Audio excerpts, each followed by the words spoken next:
Episode की शुरुआत होती है और एक लड़के के साथ एक छोटी बच्ची को दिखाया जाता है। सामने जुओ यी खदद्धा होता है और उसे इन्फो मिलती है कि स्पिरिचुअल एनर्जी बिलियन टाइम्स ज्यादा है, इतनी ज्यादा जितनी पिछली बार डीमन इन्वर्जन के दौरान थी। ये हैरान होकर कहता है, ऐसा कैसे पॉसिबल है? आखिर हो क्या रहा है? ये तो डीमन चाइल्ड का बर्थ है। तभी पीछे से वांगलिंग और फ्रॉगी 2 आते हैं। फ्रॉगी 2 बोलता है, ये तुम्हारे बस की बात नहीं, हम पे छोड़ दो। और फ्रॉगी 2 अपने असली फॉर्म में आ जाता है। अब ये दोनों उस पर अटैक करते हैं और वांगलिंग भी। यहाँ सब कुछ डिस्ट्रॉय होते जाता है। अब यह बच्ची वांगलिंग पे हमला करती है।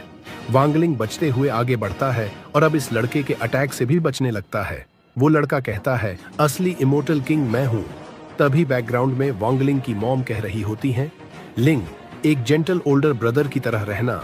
इसके डैड काफी परेशान होते हैं। यहाँ वांगलिंग और यह बंदा दोनों अटैक करते हैं और सब कुछ तबाह होने लगता है। इसके डैड कहते हैं, सब कुछ खत्म हो गया। नेक्स्ट सीन में इसके डैड पूछते हैं, क्या हुआ? बच्ची कहती है, मैंने एक सपना देखा, लिंग उसके साथ लड़ रहा था। वांग के डैड कहते हैं, चिंता मत करो, सब ठीक होगा। यहाँ वांगलिंग सून रोंग को टेक्स्ट करता है कि मदद करने के लिए थैंक्स। नेक्स्ट सीन में वाटर कर्टन ग्रुप सेनेटोरियम दिखाया जाता है। यहाँ वांगलिंग की फैमिली होती है और एक बुढ़ा आदमी जो चीफ डिसाइपल ली मियोन है। यह मन में सोच रहा होता है, यह इसका पहला बच्चा नहीं है तो यह इतनी घबराई हुई क्यों है? तभी वांगलिंग के पास फ्रॉगी 2 आता है। वांग कहता है, मैं सीख रहा हूँ कि कैसे एक अच्छा बड़ा भाई बनते हैं। फ्रॉगी 2 कहता है, यह पहली बार है जब मैंने तुम्हें इतना सीरियस देखा है। तभी वहां इसके दोस्त आ जाते हैं। चैन चाओ वांगलिंग पे टूट पड़ता है और कहता है, तुम्हारी सिस्टर होने वाली है। लिन कहती है, ये इतना एक्साइटेड क्यों है और इसे कैसे पता कि लड़की ही होगी? गू हाओ बोलता है, गैस होगा इसका, वैसे भी उसे हमेशा से एक छोटी बहन चाहिए थी। तभी सुन रोंग चैन से कहती है, आज हमें कुछ काम है। वो बोलता है, हाँ, आज तो हम यहाँ से एक्ट की फील्ड ट्रेनिंग के लिए आए हैं। नेक्स्ट सीन में फ्रॉगी 2 पूछता है, इतने सारे बच्चे मेडिकल चेकअप से क्यों आ रहे हैं? सुन रोंग बताती है कि मेडिकल रिपोर्ट स्कूल एडमिशन्स के लिए जरूरी है, इसीलिए पेरेंटल चेकअप के अलावा काफी बच्चे भी यहाँ आते हैं। अब कुछ बच्चों को दिखाया जाता है। एक कहता है, इस साल का ग्रुप बहुत बेकार है। दूसरा कहता है, मिंग, तुम्हारे मुकाबले ये लोग कुछ भी नहीं हैं। तीसरा कहता है, आफ्टर ऑल तुम इतनी कम उम्र में क्यों रिफाइनिंग फेज के 7th लेवल पर पहुंच चुके हो? उसकी मॉम ये सुनकर काफी खुश होती है। अब मिंग मशीन में खड़ा होता है। मशीन बताती है, एज 8 इयर्स, हाइट 145 सेंटीमीटर और वेट 260 किलोग्राम। यह देखकर सब हैरान हो जाते हैं। फ्रॉगी 2 बोलता है, इस बच्चे की डेंसिटी तो रेगुलर कल्टीवेटर्स के मुकाबले बहुत ज्यादा है। इसकी मॉम हंसते हुए कहती हैं, मेरा बेटा Ming definitely heaven level state तक पहुंच जाएगा। तभी मिंग वांगलिंग को देखता है और उसे कुछ याद आता है। वो पास आकर बोलता है, हे, तुम तो वही हो ना जिसे मैंने हराया था? तुम इस उम्र में भी सिर्फ अर्थ लेवल तक पहुंच पाए हो। और फिर वो वहां से जाने लगता है। अब वांगलिंग की मॉम मशीन के पास जा रही होती है। चैन चाओ कहता है, आपको इसमें खड़े होने की जरूरत नहीं है, हम बस बेबी की कंडीशन चेक कर रहे हैं। सभी फ्यूचर चेकअप्स इस केबल के जरिए हो जाएंगे। अब ये लोग बच्चे की हार्ट बीट सुनते हैं। मशीन की रीडिंग देख के सब हैरान हो जाते हैं। बूढ़ा आदमी कहता है, मैंने कभी इतनी पावरफुल हार्ट बीट नहीं देखी। दूसरा कहता है, यह तो किसी गाने की तरह है। तभी मिंग पीछे मुड़ के देखता है और जोर से चिल्लाता है क्योंकि वहां सब डांस कर रहे होते हैं। मिंग गुस्से में होता है। सुन रोंग बोलती है, अब कुछ नहीं है क्या? वांग की मॉम रोते हुए बोलती हैं, ज्यादा एनर्जी होना हर बार सही नहीं होता। बंदे देख रहे होते हैं। बड़ा वाला कहता है, कैप्टन, ये बच्चा इतना भी बुरा नहीं।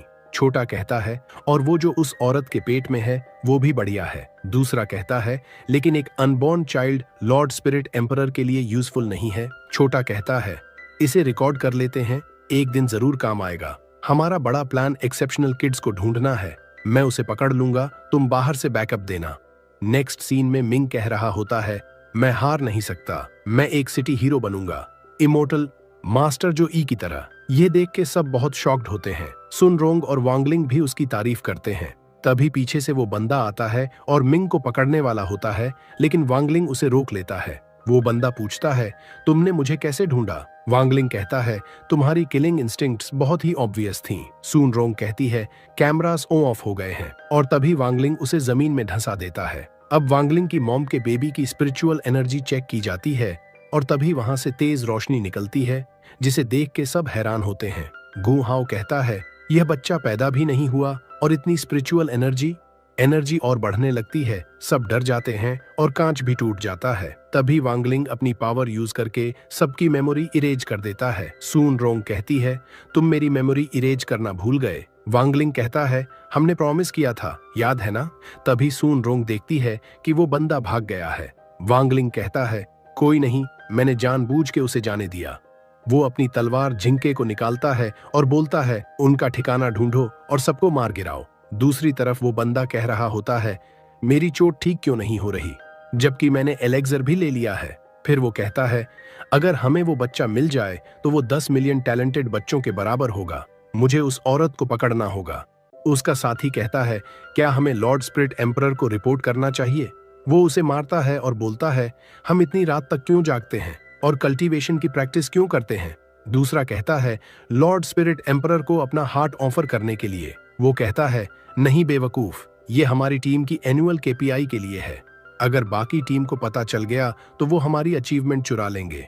हमें यह बात सबसे छुपानी होगी। नेक्स्ट सीन में वो अपने ठिकाने पर पहुंचते हैं। तभी वहां तलवार आ जाती है और अटैक करके सब कुछ तबाह कर देती है। दूसरी तरफ मिंग उदास बैठा होता है। वांग और सून रोंग वहां आते हैं। मिंग कहता है, तुम लोग मुझ पर हंसने आए हो ना?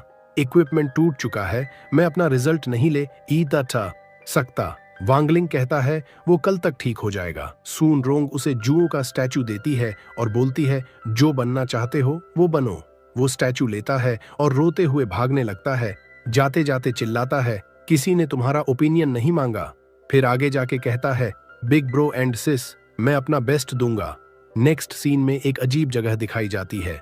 एक मॉन्स्टर जैसी चीज कह रही होती है, कुछ अनएक्सपेक्टेड बदलाव हुए हैं लेकिन प्लान फिर भी ट्रैक पे है। एपिसोड शुरू होता है और यह बंदा कह रहा होता है, लॉर्ड स्वॉर्ड सेंट, मैंने सुना है कि आपकी स्पिरिचुअल एनर्जी उस दिन से बहुत बढ़ गई है जब आपने सिविल स्वॉर्ड गॉड से लड़ाई की थी।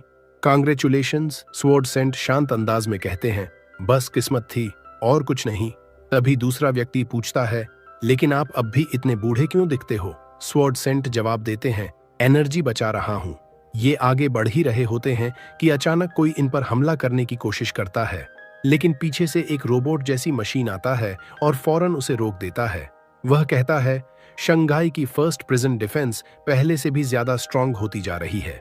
इसके बाद वो आगे बढ़कर बोलता है, लॉर्ड चेनाशान यहाँ पर लॉक्ड है। वह लॉक खोलता है और सामने देखता है कि चेन नानशान कुछ बड़बड़ा रहे हैं। यह देखकर स्वॉर्ड सेंट कहते हैं, मेरे जूनियर की गेज तो पहले से भी ज्यादा क्लियर हो गई है। दूसरा व्यक्ति कहता है, इसका इनर डीमन निकाल दिया गया है, लेकिन इनकी कल्टीवेशन टेक्निक बहुत ज्यादा सिनिस्टर है, इसलिए इसे अलग से लॉक करना पड़ रहा है। इसकी पावर लेवल को देखते हुए इसे हेवन लेवल सेल में लॉक होना चाहिए, लेकिन वहां पहले से एक डेंजरस पर्सन मौजूद है। अगर ये उसके पास गया तो डेफिनेटली चेन ननशान का इनर डीमन फिर से अवेकन हो जाएगा। वे आगे चलते हैं। तभी यह बंदा कहता है, मुझे आपसे एक मदद चाहिए। अगला सीन स्कूल प्रिंसिपल का है, जो इन्हें बताते हैं, तुम मैनुअल फील्ड असाइनमेंट के लिए सिलेक्ट किए गए हो। सून रोंग मिशन के बारे में पूछती है। प्रिंसिपल कहते हैं, इस मिशन का थीम तुम्हारे रूम में है। टेस्ट की लोकेशन शंघाई फर्स्ट प्रिजन है और गोल है यह टेस्ट करना कि नया सेल कितना ज्यादा मजबूत है। तुम सेल को तोड़ने के लिए कोई भी मेथड यूज कर सकते हो। यह सुनकर तीनों कहते हैं, तो फिर इसे दोबारा बनाना पड़ेगा। वहीं वांग लिंग किसी इंपॉर्टेंट बात के बारे में सोच रहा होता है। अगला सीन वांग लिंग के मॉम डैड उसे कहते हैं, हमारे पास तुम्हारे लिए एक इंपॉर्टेंट मिशन है। फिर प्रिजन दिखाया जाता है जहां सबको अलग अलग ग्रुप्स में डिवाइड कर दिया जाता है। स्वॉर्ड सेंट और वह आदमी ऊपर से सब कुछ देख रहे होते हैं। वे जानना चाहते हैं कि क्या ये रूकीज फर्स्ट प्रिजन की सिक्योरिटी में कोई कमी ढूंढ पाएंगे या नहीं, क्योंकि यहाँ की सिक्योरिटी बेहद टाइट है। वह आदमी कहता है, अगर इन्होंने ऐसा कर दिखाया तो मैं फर्स्ट प्रिजन के सुपरवाइजर के पद से रिजाइन कर दूंगा। सून रोंग वांग लिंग के साथ होने पर काफी खुश होती है। तभी एक स्क्रीन पॉपअप होती है। स्क्रीन पर आवाज आती है, मैं वॉस हूं, शंघाई फर्स्ट प्रिजन का एआई डिफेंस सिस्टम बटलर। अब तुम लोग अपने ब्लाइंड फोल्ड्स हटा सकते हो। मैं तुम्हें चेस्ट चेंबर से एस्केप करने से रोकने की पूरी कोशिश करूंगा। सून रोंग मन में सोचती है, वांग सुबह से कुछ परेशान है, क्या उसकी सील कमजोर हो रही है? तभी सामने वांग लिंग का फेवरेट फूड नजर आता है, क्रिस्पी नूडल्स। वह उसे लेने बढ़ता है। सून रोंग उसे रोकने की कोशिश करती है, लेकिन वह नहीं रुकता और एक जाल में फंस जाता है। सून रोंग अपनी स्पिरिचुअल एनर्जी यूज करने की कोशिश करती है ताकि वांग लिंग को छुड़ा सके, लेकिन असफल रहती है। वॉस कहता है, यह टेस्ट सेल बहुत एडवांस्ड सप्रेशन टेक्नोलॉजी से बना है, यहाँ तुम अपनी स्पिरिचुअल एनर्जी यूज नहीं कर पाओगे। वहीं वांग लिंग आराम से खा रहा होता है और सून रोंग को भी ऑफर करता है। दूसरी तरफ गुआ हाओ कह रहा होता है, चचाओ, हम स्पिरिचुअल एनर्जी यूज नहीं कर सकते।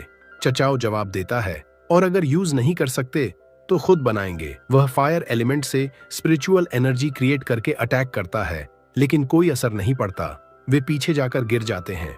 वॉस उन्हें एक और मौका देता है और उनके सामने एक क्वेश्चन दिखाई देता है।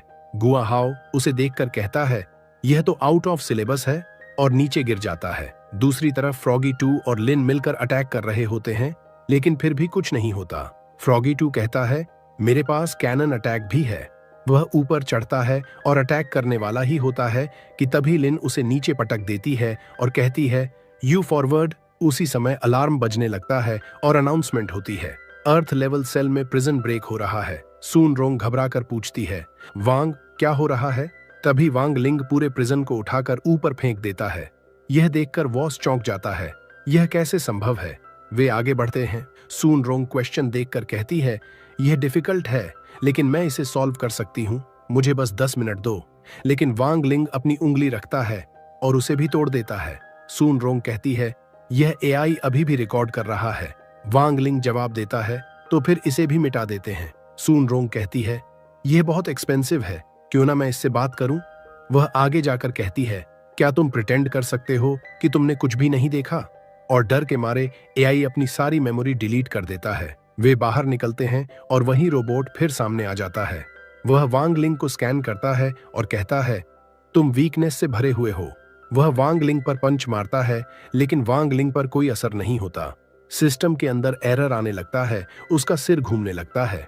तभी वांग लिंग उसे किक मारकर दूर फेंक देता है। उधर चेन नानशान कह रहा होता है, यह वही स्पिरिचुअल एनर्जी है, यह वही होगा, और वह डर के कारण गेट बंद कर देता है।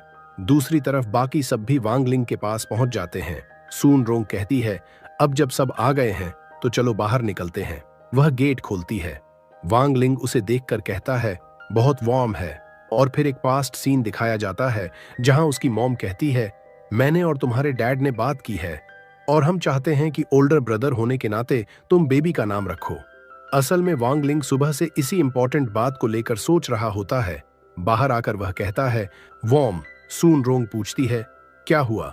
वांग लिंग मुस्कुराकर कहता है, कुछ नहीं, मैंने फाइनली सोच लिया है कि उसे क्या नाम देना है। सून रोंग कहती है, ओह, तो यह बात थी, मैं सोच रही थी तुम्हें क्या हो गया है।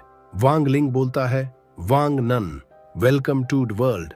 आखिर में फिर वही जगह दिखाई जाती है। मॉन्स्टर कहता है, इविल स्वॉर्ड गॉड ने प्रिजन से बाहर न निकलने का फैसला किया है। दूसरा व्यक्ति कहता है, मैंने उसे मौका दिया था, किसे पता था कि कल्टीवेशन वर्ल्ड में इतना फॉर्मिडेबल मास्टर मौजूद है? क्या तुम पता लगा सके कि वह ऑरा किसका था? मॉन्स्टर जवाब देता है, सारे ट्रेसेस मिटा दिए गए हैं, लेकिन शायद वह 60वीं हाई से रिलेटेड है। वह आदमी कहता है, नाइट स्कल तक मैसेज पहुंचा दो। जवाब आता है, ठीक है। और इसी के साथ एपिसोड यहीं खत्म हो जाता है। फिर एक जगह दिखाई जाती है जहां एक आदमी गुस्से में कह रहा होता है, जितनी भी 5 एलिमेंट स्पिरिचुअल एनर्जी मैंने इतने सालों में इकट्ठा की थी, सब बर्बाद हो गई। पीछे से कोई आता है और कहता है, लॉर्ड स्पिरिट एम्पेरर, मुझे लगता है कि इसका ताल्लुक सदर्न ब्रांच केव में हुई तबाही से है। यह सुनकर वह गुस्से में पूछता है, तो फिर मुझे ये अभी क्यों पता चल रहा है? दूसरा आदमी समझाता है, Night Skull crisis response manual के हिसाब से ऐसे केस में पब्लिक रिलेशंस डिपार्टमेंट पहले पब्लिक ओपिनियन रिस्क असेसमेंट करती है, फिर रेलेवेंट डिपार्टमेंट्स डैमेज का अनुमान लगाते हैं, उसके बाद मीटिंग होती है और पीआर स्ट्रैटेजी बनाई जाती है। उसी के बाद रिपोर्ट आपको भेजी जाती है। माय लॉर्ड, यह सुनकर स्पिरिट एम्परर और भड़क जाता है और चिल्लाते हुए कहता है, यह बेकार सा प्रोसीजर किसने बनाया? दूसरा आदमी घबरा कर कहता है, माय लॉर्ड, आपने ही बनाया था। अगले ही पल वह कहता है, कल से काम पर मत आना, और गुस्से में उसे वहीं मार देता है। फिर दहाड़ते हुए कहता है, किसने हिम्मत की मेरे सेक्रेड केव को तबाह करने की? इसके बाद एक और आदमी आगे आता है और कहता है, माय लॉर्ड, हमारी रेड स्क्वाड इंटेलिजेंस हैंडल करती है, ये रही लेटेस्ट जानकारी। जो सीधे सोंगहाई प्रिजन से इंपॉर्टेंट फिगर ने भेजी है। वह फाइल खोलता है और उसमें वांग लिंग और उसके पिता की तस्वीरें दिखाई देती हैं। अगले सीन में वांग लिंग के पिता को दिखाया जाता है, जो बेहद परेशान बैठे होते हैं क्योंकि वे कुछ अच्छा लिख नहीं पा रहे होते। उनका बॉस भी उन्हें डांट देता है और कहता है अगर अच्छा लिखते तो ज्यादा पैसे मिलते। इतना स्ट्रेस हो चुका होता है कि उनके सिर के बाल तक उड़ चुके होते हैं और उन्होंने विग पहनी होती है। ये देखकर वांग लिंग और फ्रॉगी टू दोनों हैरान रह जाते हैं। वांग लिंग की मां कहती है नान के पैदा होने के बाद खर्चे बहुत बढ़ जाएंगे। फ्रॉगी टू कहता है इसीलिए वो नई किताब लिखने की कोशिश कर रहे हैं। मां कहती हैं हाँ, लेकिन वह कुछ लिख ही नहीं पा रहे। तभी वांग लिंग अपने पिता के पास जाकर कहता है डैड, सब मुझ पर छोड़ दो, और अपनी पावर्स इस्तेमाल करने ही वाला होता है। लेकिन उसी समय उसके पिता उसे रोक देते हैं और कहते हैं मैं इस घर का हेड हूं, ये सब मुझे ही ठीक करना होगा, और फिर खुद को मोटिवेट करके वापस लिखने बैठ जाते हैं। अगले दिन सन रोंग उनके घर आती है और कहती है वांग लिंग ने बताया कि आपको नई किताब के लिए इंस्पिरेशन चाहिए। घर पर बैठकर इंस्पिरेशन नहीं मिलेगी, मेरे साथ चलिए। सब बाहर निकलते हैं। तभी वांग लिंग नोटिस करता है कि दूर एक आदमी उन पर नजर रख रहा है। वो खुद से बोलता है रिपोर्ट्स के मुताबिक सबसे खतरनाक इंसान वही है जिसका सरनेम वोंग है, लेकिन इस आदमी से तो कोई औरा ही नहीं निकल रहा। शायद ये कोई टॉप टियर मास्टर है। तभी फ्रॉगी टू उधर से उड़ते हुए निकलता है और जाते जाते उस पर टक्कर मार देता है, जिससे वो और भी कंफ्यूज हो जाता है। अब सब चान चाओ के घर पहुंचते हैं। उनके पिताजी कहते हैं वांग, सुना है तुम्हें इंस्पिरेशन नहीं मिल रही, चलो तुम्हें चान फैमिली की एंसेस्ट्रल सेबर टेक्निक्स दिखाता हूँ। वो अपनी टेक्निक्स दिखाते हैं और पत्थर को काट देते हैं। चान चाओ के पिता गर्व से कहते हैं मेरे बेटे ने इम्प्रूवमेंट किया है। सब तालियां बजाते हैं। वांग लिंग के पिता कहते हैं तुम दोनों वाकई इम्प्रेसिव हो। चान चाओ खुशी खुशी वांग लिंग के पास आता है क्योंकि उसके पिता ने उसकी तारीफ की थी। फिर वो वांग लिंग और उसके पिता को भी ट्राई करने के लिए कहते हैं। तभी फ्रॉगी टू इशारा करता है और वांग समझ जाता है कि कोई फिर से उन पर नजर रख रहा है। उधर वही आदमी सोच रहा होता है ये इंसान बिल्कुल नॉर्मल नहीं, वो कार क्रैश सच में एक्सीडेंट नहीं था। यहाँ वांग के पिता को सेबर उठाने में काफी मुश्किल होती है। चान चाओ के पिता उन्हें संभालते हुए कहते हैं तुम्हारे पास पावर्स नहीं है, फिर भी तुम इस सेबर को उठाकर खड़े हो पा रहे हो, ये अपने आप में इम्प्रेसिव है। तभी वांग लिंग स्ट्राइक करता है और उस आदमी के कपड़े तक फट जाते हैं। चान चाओ के पिता कहते हैं वांग लिंग, तुम्हारी स्ट्राइक स्ट्रांग है, लेकिन तुम सेबर एनर्जी को बाहर नहीं निकलने दे रहे, तुम और इम्प्रूव कर सकते हो। लिंग झुककर कहता है थैंक यू आपकी गाइडेंस के लिए। इसके बाद वे सब गो हाओ के पास जाते हैं। गो हाओ एक लाइटनिंग बेयर बाहर निकालता है और कहता है चिंता मत करो, इंस्पिरेशन दिलाता हूँ, बस थोड़ा शॉक सहना होगा। सन रोंग कहती है मिस्टर वांग, क्या आप संभाल लोगे? मैंने सुना है कि इलेक्ट्रिक बेयर की लाइटनिंग करीब 10 मिलियन वोल्ट की होती है।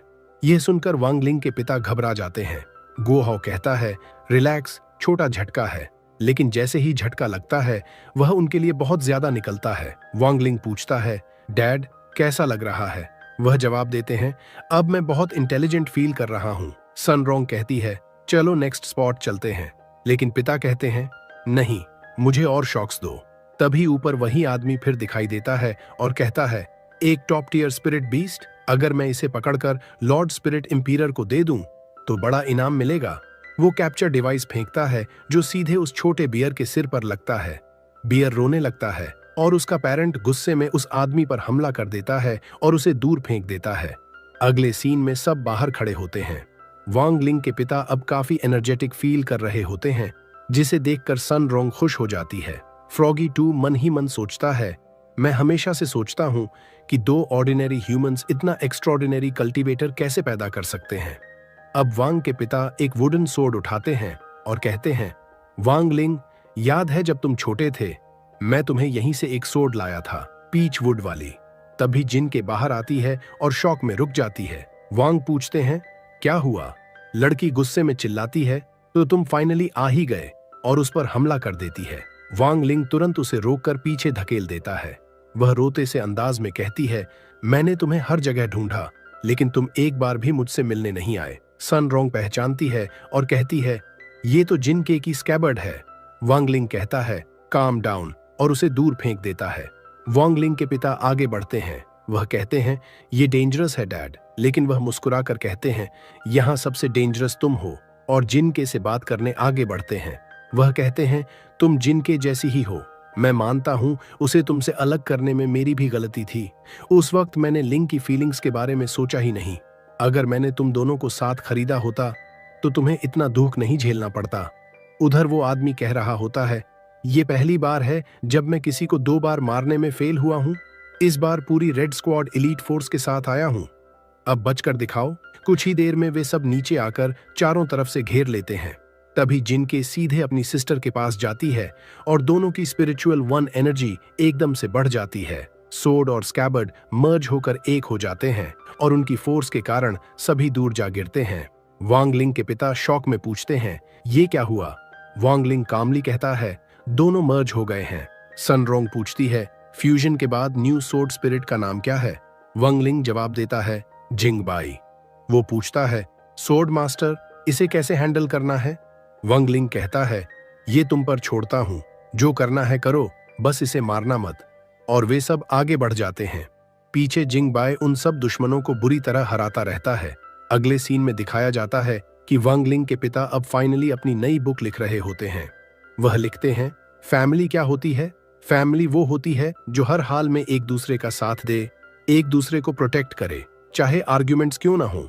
अगर तुम दिल से कम्युनिकेट करोगे तो सब ठीक हो जाएगा। फैमिली तुम्हारी स्ट्रॉन्गेस्ट सपोर्ट और सबसे वार्म जगह होती है। एपिसोड शुरू होता है और वांग लिंग के डैड की न्यू बुक हिट हो चुकी होती है और न्यूज में भी इसकी चर्चा हो रही होती है। यहाँ इसके डैड अभी भी काम पे लगे होते हैं। तभी वांग की मॉम आके इनकी मदद करने लगती है लिखने में। बाहर से ये सब वांग लिंग और फ्रॉगी 2 देख रहे होते हैं। वांग लिंग कहता है, मेरी मॉम भी एक राइटर हुआ करती थी, लेकिन काफी टाइम हो गया उन्हें वो काम छोड़े।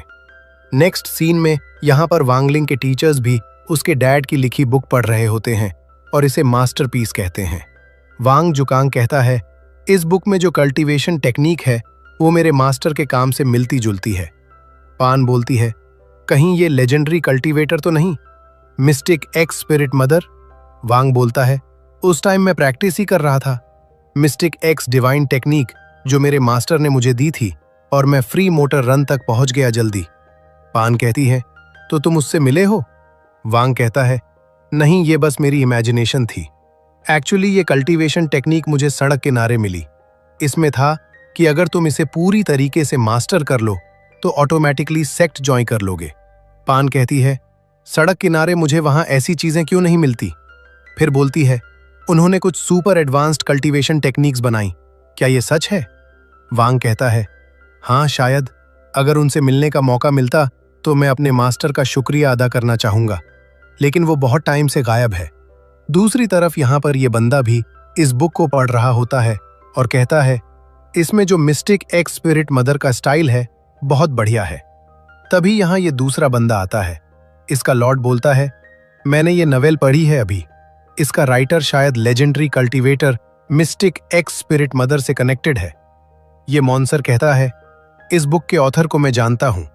ये कहता है, मैं नाइट स्कल, मैंने एक प्लान बनाया है एंशिएंट कल्टीवेटर की सीक्रेट टेक्निक को अनलॉक करने का, उन बच्चों को इकट्ठा करके जिनके प्योर स्पिरिचुअल रूट्स हैं और फिर उन्हें एक एग में डाल के। अभी हम होल्ड पे हैं 5 एलिमेंट्स की स्पिरिचुअल एनर्जी कलेक्ट करने के, पर अब लगता है एक और रास्ता है। ये मॉन्सर कहता है, आपका मतलब मिस्टिक एक्स स्पिरिट मदर से है क्या? ये कहता है, सिर्फ वही नहीं, एक छोटी बच्ची भी एक्स्ट्रा ऑर्डिनरी स्पिरिचुअल एनर्जी के साथ। ये मॉन्सर कहता है, इस बुक का ऑथर और वो बच्ची और वो एक्सप्रेशनलेस मेल कल्टीवेटर जिसे मैं मारना चाहता हूं, सब साथ में ही रहते हैं। और फिर ये इसे एक स्क्रॉल देता है। इसमें लोकेशन होती है वांग लिंग के घर की। ये देखकर ये बोलता है, अब समझ आया लॉर्ड बाईजी ने तुम्हें क्यों रेकमेंड करा था।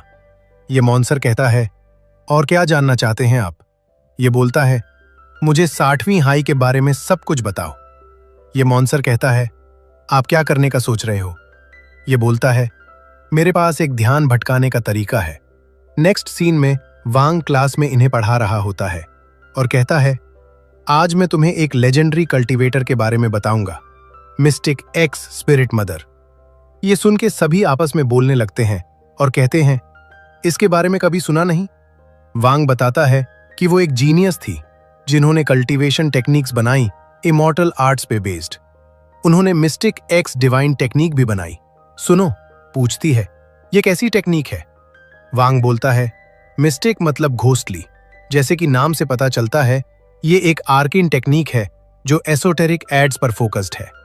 तुम लकी हो कि mistake x divine technique learn करोगे, क्योंकि उस टेक्निक का मैं इकलौता इनहेरिटर हूं। और फिर ये उस टेक्निक का इस्तेमाल करता है और एक एक्स बनाता है और उससे टेबल काट देता है। ये देखकर चचाओ बोलता है, तो ये बस एक एक्स मैनिफेस्टेशन की टेक्निक है? गुवाहा बोलता है, मुझे ये उतनी पावरफुल टेक्निक नहीं लगी। बाकी सब भी कोई एक्साइटमेंट नहीं दिखाते इसे सीखने में। वांग बोलता है, एक्स मैनिफेस्टेशन इसका फाउंडेशन है।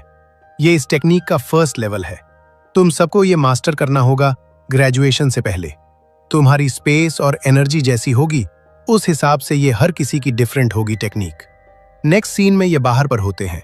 तभी वांगलिंग और जिंग के नोटिस करते हैं एक बंदे को जो अजीब लग रहा होता है।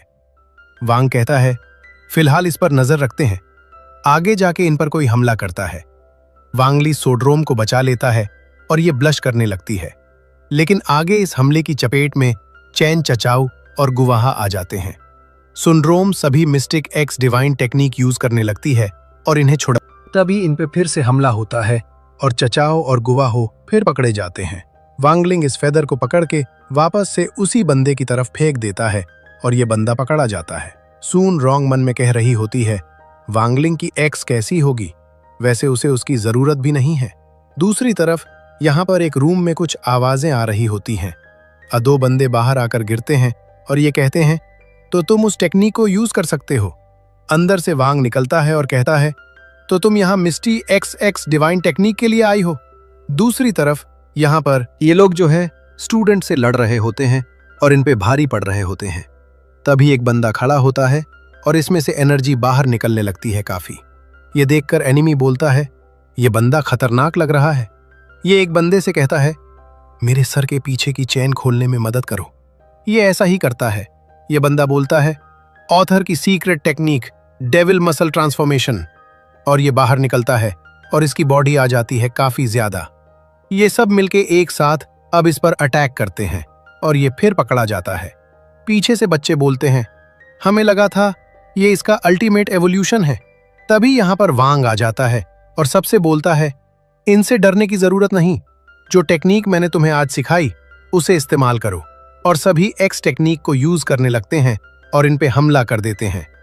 यहाँ वांगलिंग इस बंदे से कहता है, तुम यहाँ पर क्या कर रहे हो? ये बोलता है, तुम्हें बताने से बेहतर मैं मरना चाहूंगा, और वैसे भी हमने मिशन कंप्लीट कर लिया है अपना। वांगलिंग कहता है, कैसा मिशन? ये बोलता है, मैं कभी नहीं बताऊंगा। तभी वांगलिंग अपनी पावर का यूज करके इसके मुंह से सब कुछ निकलवा देता है। ये बताता है कि ये लोग एक विला पर रेड करने का प्लान कर रहे हैं, एक प्रेग्नेंट वुमन को पकड़ने के लिए और उसे अपनी केव ले जाने के लिए। तभी वांगलिंग कहता, सुन रंग, मेरी बॉडी का ध्यान रखना, और ये बॉडी से बाहर निकल के चले जाता है। दूसरी तरफ यहाँ पर वांगलिंग की मॉम को दिखाया जाता है और तभी इन पे ये लोग हमला कर देते हैं। लेकिन तभी नॉन का ओरा बाहर निकलने लगता है। ये बंदा कहता है, ये क्या है? हम इसके सामने नहीं टिक सकते, भागो यहाँ से। और भागने लगते हैं ये सब के सब। तभी वांगलिंग यहाँ पर आ जाता है और कहता है, नन, चलो एक साथ करें मिस्टिक्स डिवाइन टेक्निक 10वीं लेवल हेवन मैनिफेस्टेशन। और ये यहाँ पर सुसानो जैसी चीज बना देता है। वांगलिंग कहता है, मेरी मदर और सिस्टर को टच करने की हिम्मत कैसे हुई तुम्हारी? और एक ही बार में ये इन सब को खत्म कर देता है। यहाँ पर वांगलिंग की मॉम कह रही होती है, नॉन बहुत स्ट्रांग है, तुम इतनी यंग हो और फिर भी पता है कि मुझे कैसे प्रोटेक्ट करना है। बगल में वांगलिंग एक स्क्रोल देखता है और कहता है, अब समझ आया, ये scroll mistake x divine technique का होता है। और इसी के साथ ये एपिसोड यहीं पर एंड हो जाता। एपिसोड की शुरुआत होती है जंगल के एक अंधेरे हिस्से से, जहां मास्टर जुओ अपने साथी के साथ कुछ खोज रहे हैं।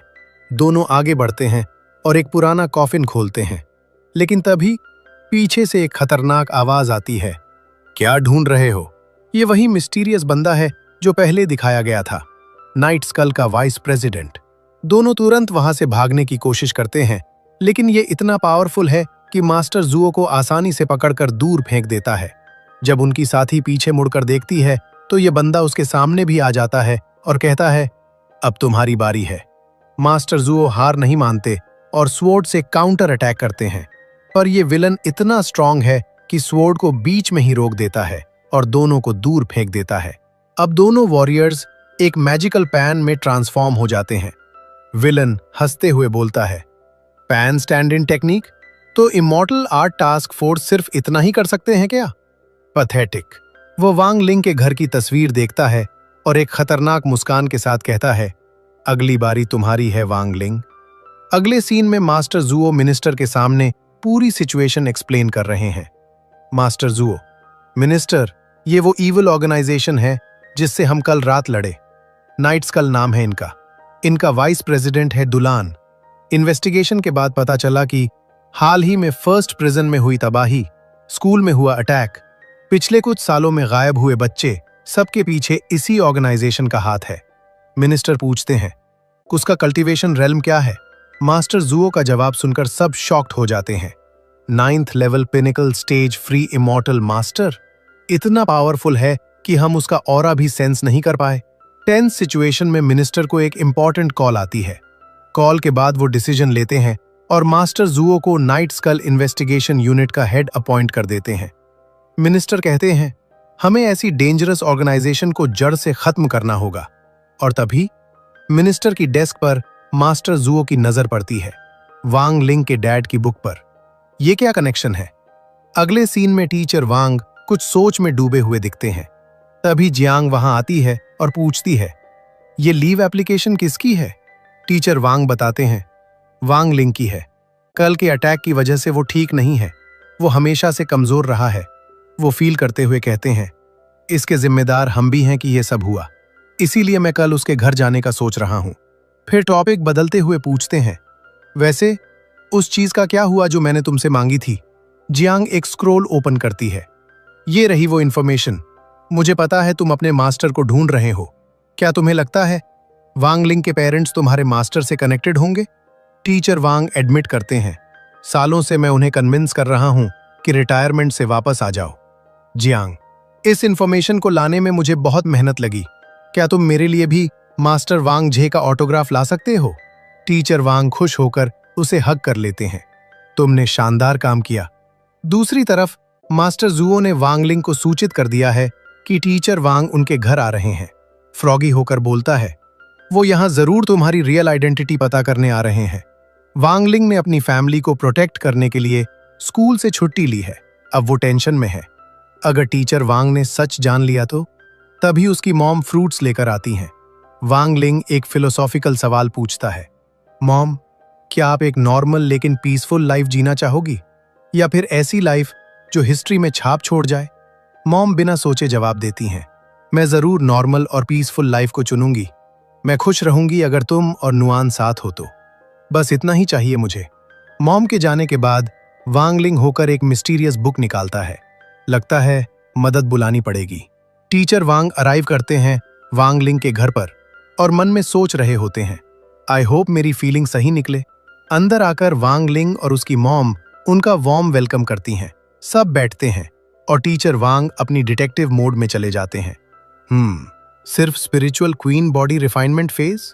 मास्टर इतने वीक नहीं होने चाहिए। संभव है कि ये अपना ऑरा छुपा रही हूं। मुझे इनकी पल्स चेक करनी होगी। टीचर वांग, मैंने सुना आप प्रेग्नेंट है। मुझे मेडिसिन के बारे में थोड़ा बहुत पता है। क्या मैं आपकी पल्स चेक कर सकता हूं? वांग लिंग की मॉम मान जाती हैं। टीचर वांग अपना हाथ आगे बढ़ाते हैं और तभी वांग लिंग गेट खोलता है। अब सुनरोंग भी उनके साथ बैठी है। टीचर वांग, तुम यहाँ क्या कर रही हो? सुनरोंग, मैं आंटी और वांग को देखने आई हूँ। वो कुछ हेल्थ पिल्स भी लाई हैं और फिर रिक्वेस्ट करती है, मुझे वांग लिंग के डैड का एक ऑटोग्राफ चाहिए। मॉम, क्यों नहीं, लेकिन वो अभी बिजी हैं तो तुम्हें वेट करना होगा। सुनरोंग, वैसे टीचर वांग, मैं आपकी और आंटी की बात में डिस्टर्ब तो नहीं कर रही ना? नहीं नहीं, मैं तो बस इनकी पल्स चेक करने वाला था। वो फिर से हाथ बढ़ाते हैं और फिर इस बार सुनरोंग के ग्रैंडपा आ जाते हैं। अब ये भी सबके साथ बैठे हैं। टीचर वांग, आप यहाँ क्यों आए हो? ग्रैंडपा, मैं वांग की मॉम के लिए 6000 साल पुराना फ्लैट पीच लाया हूँ और वो भी वही रिक्वेस्ट। मुझे भी वांग जे का ऑटोग्राफ चाहिए। सुनरोंग, वो अभी बिजी हैं ग्रैंडपा। टीचर वैंग अब डिटर्मिन्ड है। तीसरी बार पल्स चेक करने की कोशिश करते हैं। अब स्वॉर्ड सेंट खुद आ जाते हैं। टीचर वैंग अब थोड़ा है। मैंने एक्सपेक्ट नहीं किया था कि स्वॉर्ड सेंट और डॉन सेक्ट लीडर खुद यहाँ आएंगे। आप यहाँ क्यों? स्वॉर्ड सेंट वैंग की मॉम को देखने। टीचर वैंग वो कपड़ा हटाते हैं जो स्वॉर्ड सेंट लाए हैं और अंदर एक ऑटोग्राफ बुक। टीचर वैंग, मुझे पल्स चेक करनी ही होगी, चाहे कुछ भी हो जाए। वो चौथी बार हाथ बढ़ाते हैं।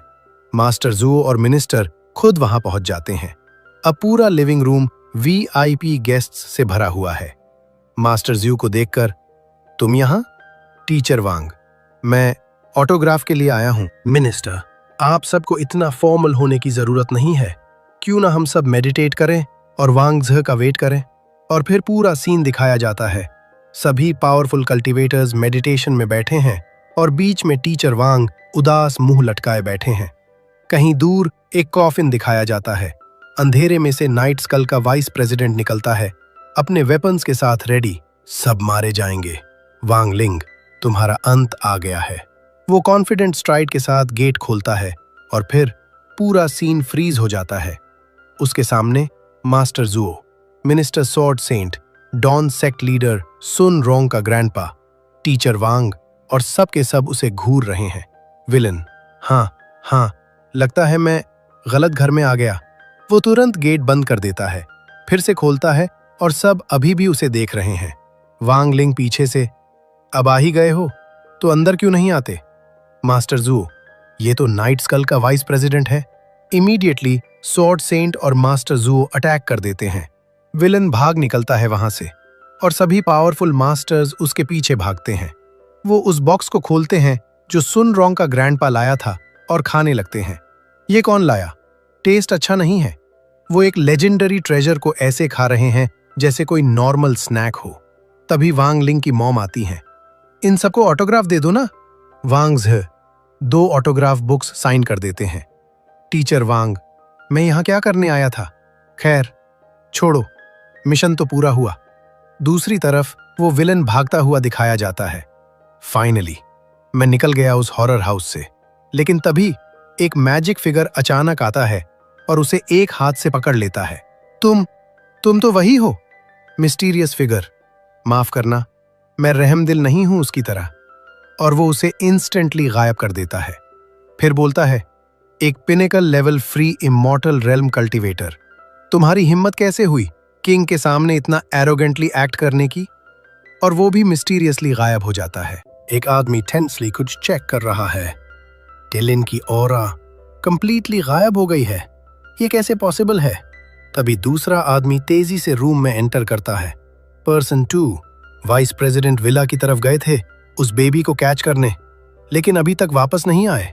पर्सन 1 ये समझ से बाहर है। वो तो ट्रू इमॉर्टल रेल्म तक पहुंचने वाले थे।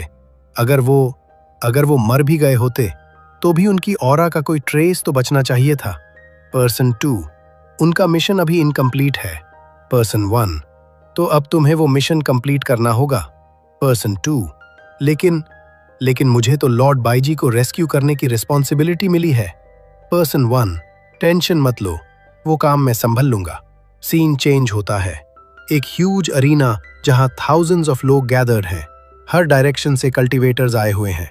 हाउस सेलेस्टियल टूर्नामेंट, जहां पूरी दुनिया के पावरफुल वॉरियर्स अपनी स्ट्रेंथ प्रूव करने आते हैं। स्क्रीन पर एक वॉरियर दिखता है जो अपने कोल्ड और कॉन्फिडेंट स्टाइल में खड़ा है। Reigning champion Mong Jindang. Rules के अकॉर्डिंग अगर कोई कंटिन्यूअसली 2 चैंपियनशिप्स जीतता है तो यूज अनडिफीटेड टॉप कल्टीवेटर को चैलेंज करने का चांस मिलता है। ऑडियंस में बैठे चेन चाओ और गुआहाओ आपस में बातें कर रहे हैं। चेन चाओ, अगर मोंग जिंदैंग इस बार भी जीत गए तो वो टॉप कल्टीवेटर को चैलेंज कर सकेंगे। गुआहाओ, लास्ट टाइम भी इन्होंने सिर्फ एक मूव में सारे कंपेटिटर्स को हरा दिया था। इनकी पावर अनबिलीवेबल है। सून रोंग, चेन चाओ, गुआहाओ, थोड़ा रिलैक्स करो, मैं रेस्ट करने की ट्राई कर रही हूँ। गुआहाओ, क्या लगता है जब नवन बड़ी हो जाएगी तो वो भी टूर्नामेंट में पार्टिसिपेट करेगी? चेन चाओ, बिल्कुल, वो वैंगलिंग की तरह एनर्जी वैल्यू सिर्फ 5 की थोड़ी ना होगी। अरीना में बेल बजती है। सारे वॉरियर्स रेडी हो जाते हैं। Tournament start. एक साथ कई वॉरियर्स, मोंग जिंदेंग पर अटैक करने दौड़ते हैं, लेकिन मोंग अपनी अमेजिंग एजिलिटी से हर अटैक को डॉज करता है, जैसे वो हवा में डांस कर रहा हो। एक झटके में वो सबको हरा देता है। अरीना के ऊपर एक ग्लोइंग मैजिकल स्ट्रक्चर दिखती है। एक्सपर्ट 1, ये स्टेलर स्काई नेट फॉर्मेशन है। ये पार्टिसिपेंट्स की स्पिरिचुअल एनर्जी को कंडेंस करके फर्स्ट प्रिजन डिफेंस को स्ट्रांग बनाता है। एक्सपर्ट 2, और एक टाइम के बाद ये हेवन लेवल प्रिजन को सील कर देगा। बहुत डेंजरस। ऑडियंस 1, मोंग जिंदेंग ही जीतेगा इस टूर्नामेंट को भी। ऑडियंस 2, उसके बारे में कुछ भी नहीं पता। कहां से आया है, किसने ट्रेनिंग दी, बस इतना पता है कि उसकी टेक्निक्स माल वर्ल्ड के टॉप कल्टीवेटर जैसी हैं। ऑडियंस 3, कहा जाता है कि वो टॉप कल्टीवेटर का स्टूडेंट है। चेंचाओ, वैंगलिंग, माल वर्ल्ड का टॉप कल्टीवेटर एक्चुअली कौन है? क्या किसी ने कभी उसका फेस देखा है? गुआहाओ, उस साल उसने टूर्नामेंट में पार्ट लिया था, लेकिन दूर से ही एक ही पंच में सबको हरा दिया था। किसी ने उसका फेस नहीं देखा। Lin, last time demon realm war में लोगों ने उसे देखा था, लेकिन तब भी आइडेंटिफाई नहीं कर सके। गुआहाओ, अगर मोंग जिंदेंग जीत जाता है तो टॉप कल्टीवेटर को आना ही होगा। लिन, लेकिन क्या होगा अगर वो नहीं आया? गुआहाओ, टॉप कल्टीवेटर हर ह्यूमन कल्टीवेटर का रोल मॉडल है। अगर वो नहीं आया तो कितने यंग वॉरियर्स का कल्टीवेशन जर्नी से फेथ उठ जाएगा। 9 साल पहले एक छोटा सा वैंगलिंग अपने फादर के साथ बैठा है।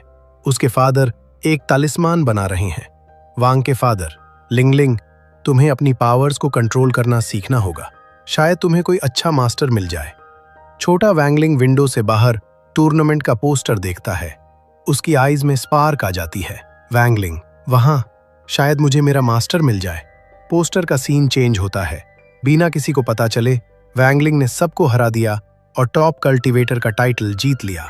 और इस तरह एक 9 साल का बच्चा बिना अपनी आइडेंटिटी बताए टॉप कल्टीवेटर बन गया। प्रेजेंट में वापस आते हैं। मोंग जिंदेंग ने सारे कंपेटिटर्स को हरा दिया है।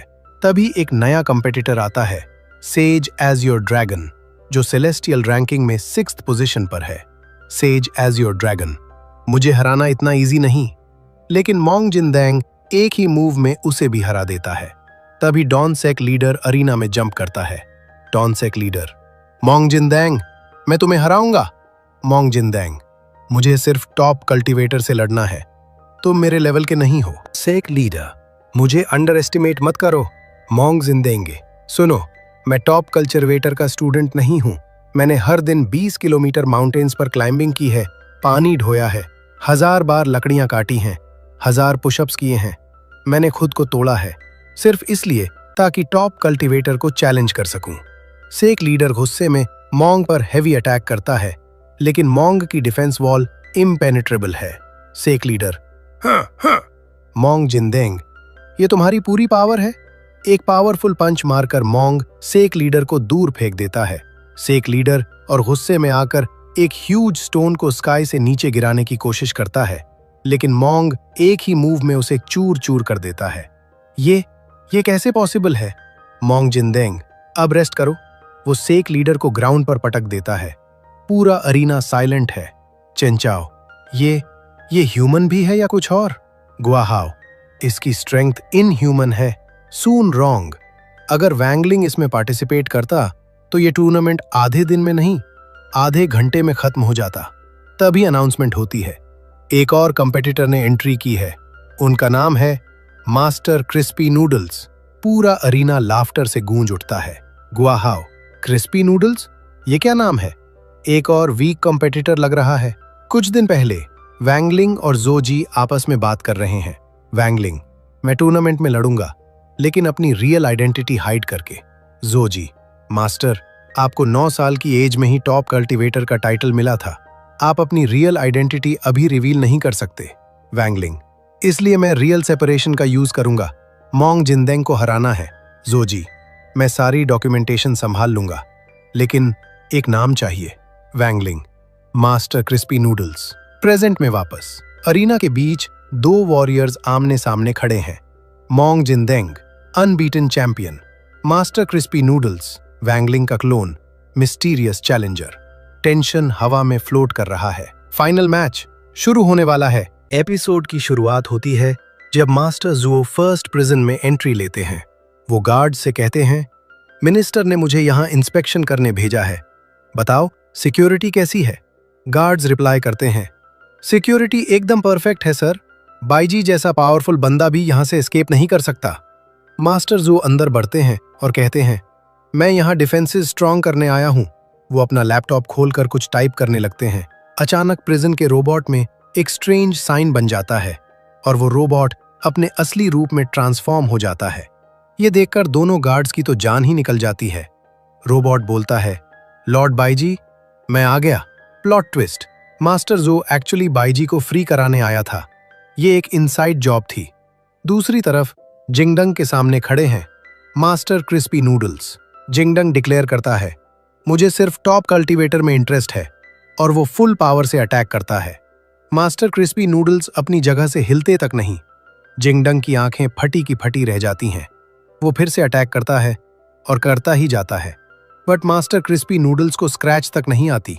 वांगलिंग कहता है, माफ करना, लेकिन तुम अभी भी उतने स्ट्रांग नहीं हो। मास्टर क्रिस्पी नूडल्स अचानक जिंगडंग का गला पकड़ लेता है और कहता है, तुम मेरे मास्टर को चैलेंज करने लायक नहीं हो अभी। और फिर बूम, एक ब्रूटल अटैक।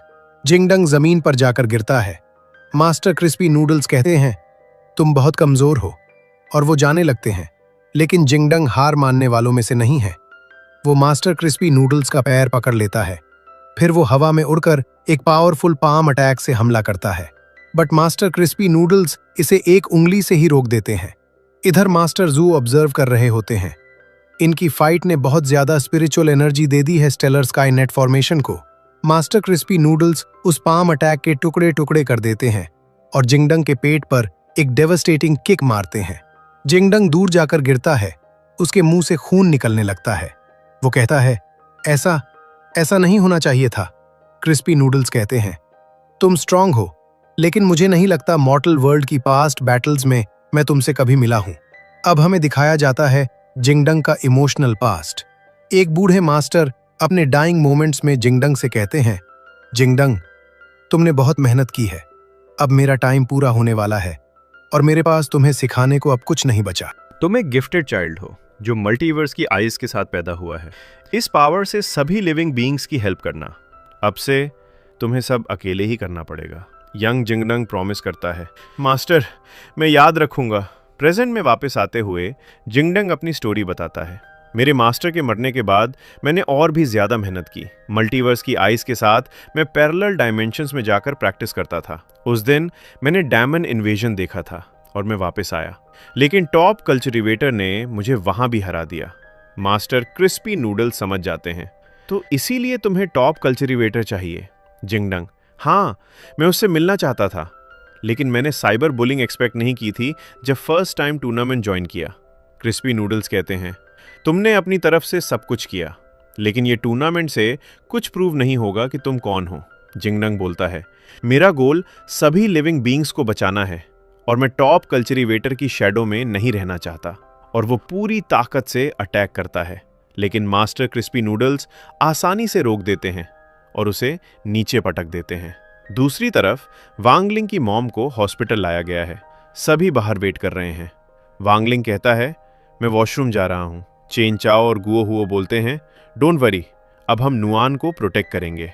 टूर्नामेंट एरिना में मिनिस्टर सोच रहे हैं, ये जूनियर कल्टीवेटर ने तो कमाल कर दिया। ये कहां से आया?